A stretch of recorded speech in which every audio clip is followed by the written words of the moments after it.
So, 48 hours is about to come to a close. It's about to be 6:30 pretty soon. And my thoughts for today, for day two, is that I'm feeling okay about this fast. Right now, I know I need to get more water in.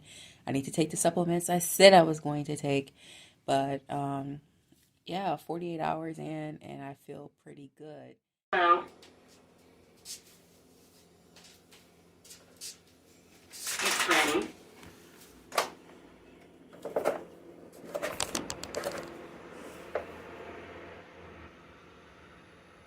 508.4 pounds.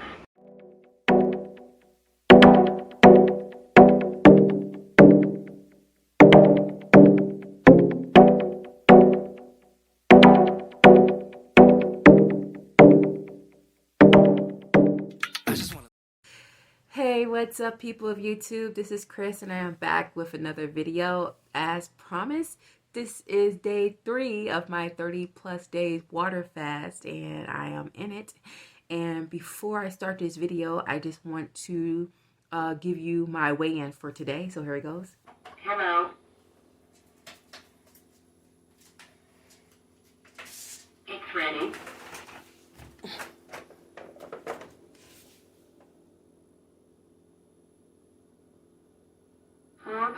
497.0 pounds. So, if you read that right, it's 11.4 pounds down in the last 2-3 days. I know that's all water weight that's coming off. So once I get under 486, then I'll celebrate. But until then, we'll just keep going and going until the weight comes off. Now, today I'm going to be talking about how I became 500 pounds a little bit about that. Obviously, I became 500 pounds because of a poor diet and not being able to manage my diet well and eating foods that weren't good for me. That's obvious. But there's more to that than just eating bad foods. When you get to be 500 pounds, it becomes more of a mental battle, and it has nothing to do with what you're eating. It has how you're using food to cope with your life. So the first thing that I have to talk about is childhood obesity. When I was a child, my parent would feed me all types of foods: cookies, cakes, ice cream, fast food, McDonald's, which is fast food, Old Country Buffet, Ponderosa. We get to eat. Me and my siblings got to eat all types of foods whenever we wanted to eat. We use food for comfort, celebrations, feeling sad, certain events. We would just eat food all the time.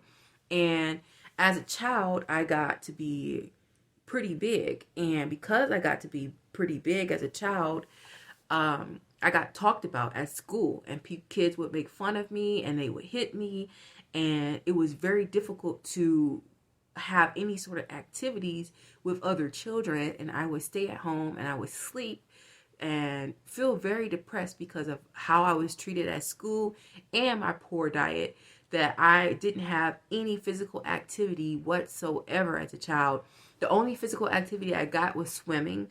And as I grew up to be got to be older and I was around 300 pounds, I was a lifeguard. So that's the only type of physical activity that I got. And I still had a very poor diet. So even though I was a lifeguard and I taught swim lessons and stuff like that, my diet was so poor I wasn't able to lose any weight and I was out of shape. So going into my adult years, I knew there was a problem that I needed to solve, but I started working a very sedentary job, and I would work hours and hours and hours. And the only way for me that I knew how to do was to eat unhealthy foods to cope with the depression and the loneliness that I was feeling at the time as an adult in my early 20s. When I got to my mid 20s, I got a very physical job. I would walk 5-6 hours a day because of the job.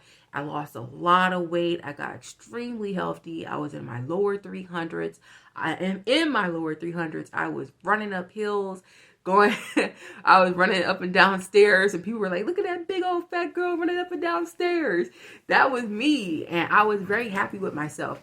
But then winter came, and my job changed, and it became sedentary again, and the weight just piled back on. And over time, I just went back and forth with many failed attempts at trying to lose weight. And in 2019, I actually started losing weight. I lost about 80 pounds, got into a car accident, and then became bedbound, and the weight piled back on. So people are asking me, what about weight loss surgery? Because weight loss surgery helps a lot of people. Weight loss surgery helped my sisters, both of my sisters, lose their weight, and they both were able to keep, for the most part, keep it off. But I was always against weight loss surgery because I felt like I could do it on my own. But after my car accident, I decided, let me just try for weight loss surgery.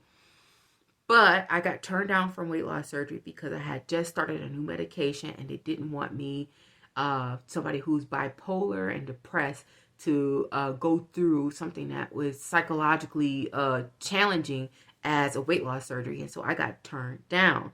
They didn't give me any other options. I worked with a nutritionist for 3 months, tracking my weight and everything, and my weight just kept going up and up. Now, some people believe that if you work with me working with the nutritionist, I should have had lost weight. And obviously I felt that, and they felt like, and people are saying that I done something wrong. And that could be it. But I also started that new medication, which is called risperidone, and risperidone makes it very difficult for people to lose weight.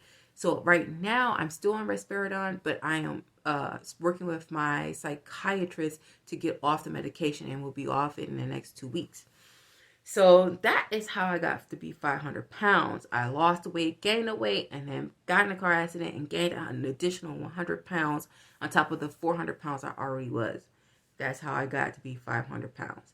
Very unhealthy, very poor diet, starting from a very young age and then growing up. So, what am I going to do going forward? So, first thing going forward is I'm going to be working with my doctor who had already referred me to an endocrinologist to get some blood work done to check my thyroid and see if there's any issues in that department.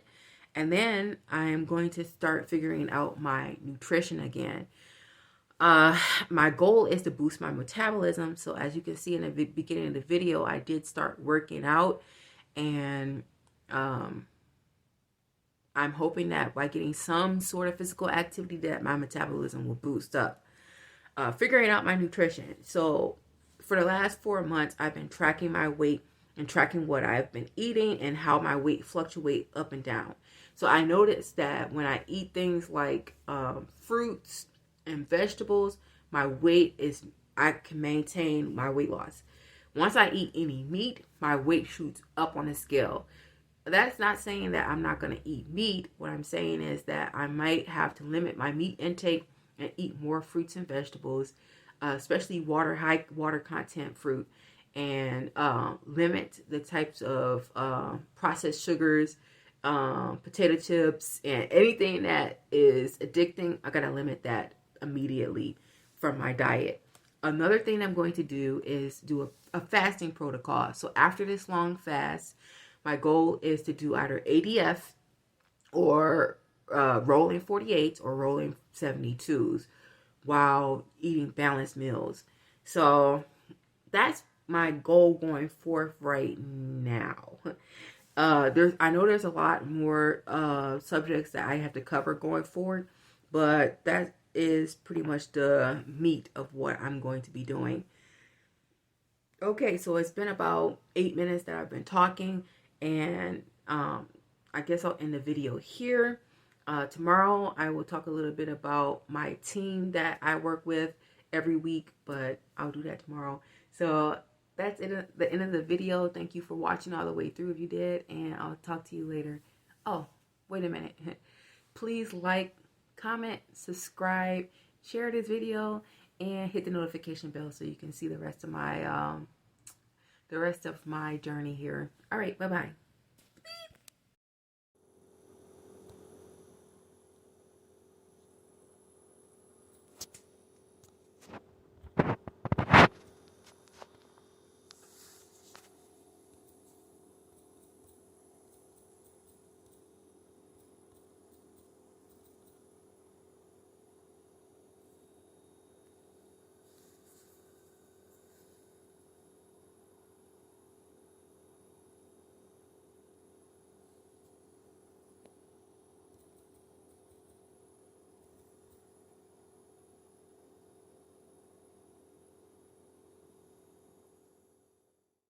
Okay, y'all, so it is 64 hours and a half into this 30 plus day fast.